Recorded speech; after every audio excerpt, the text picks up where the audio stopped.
పుట్టినరోజని కాస్త తొందరగా లేచి తయారయ్యి దగ్గరలోని గుడికెళ్ళి దర్శనం చేసుకున్నాను. గుడి మెట్ల మీద కూర్చుని కొబ్బరి ముక్కను నోట్లో వేసుకుంటూ అటువైపు చూశాను. పెళ్ళై వారం కూడా అయినట్లేదు.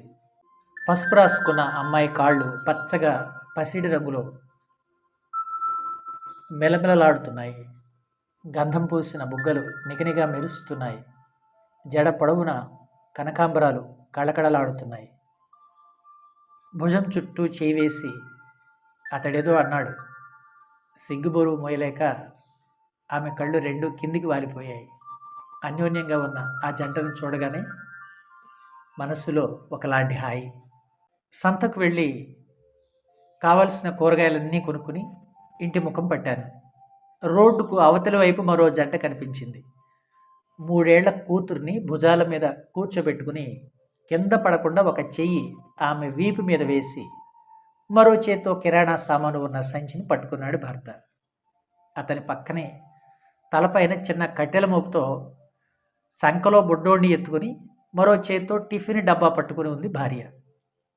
మొక్కజొన్న పొత్తులు అమ్ముతున్న ముసలావిడి దగ్గర బేరమాడుతున్నారు.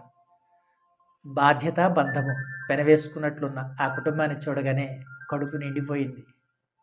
రోజంతా ప్రయాణం చేసి అలసిపోయి ఉన్న సూర్యుడిని సాగనంపడానికి వాకింగ్ పేరు చెప్పి చెరువు గట్టునున్న పార్కుకు వెళ్ళాను.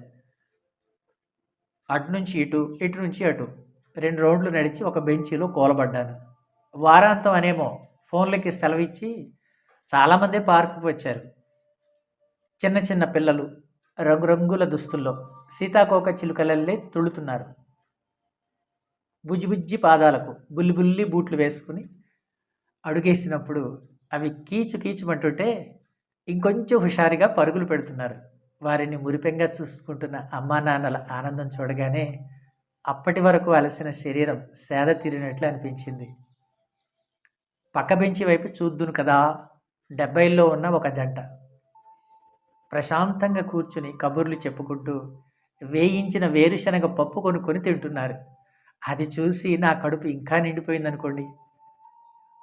గుళ్ళో పడుచు జంటతో మొదలుపెట్టి పార్కులో పిల్లలు పెద్దల వరకు ఎంతో సహజాతి సహజంగా ఉన్న ఆ దృశ్యాలను చూసినప్పుడు కలిగిన మానసిక అనుభూతిని మాటల్లో చెప్పలేం. ఎక్కడైనా ఎవరిని చూసినా మనకు అలాంటి అనుభూతి కలిగినప్పుడు వాళ్ళందరూ చల్లగా ఉండాలని, వారి అనుబంధం కలకాలం ఉండిపోవాలని, సంతోషం వారి గుండెల్లో ఎప్పటికీ నిండిపోవాలని ఒకసారి మనసారా కోరుకుందాం. మన కోసం కాకుండా పక్కవాళ్ళ కోసం కోరుకున్న కోరిక తప్పక నెరవేరుతుందట. మనం కూడా ఏదో ఒకరోజు ఎవరికో ఒకరికి పక్కవాళ్ళం అవుతాం కదా. ఏమంటారు? కోరుకుందాం మనసారా. ధన్యవాదాలు.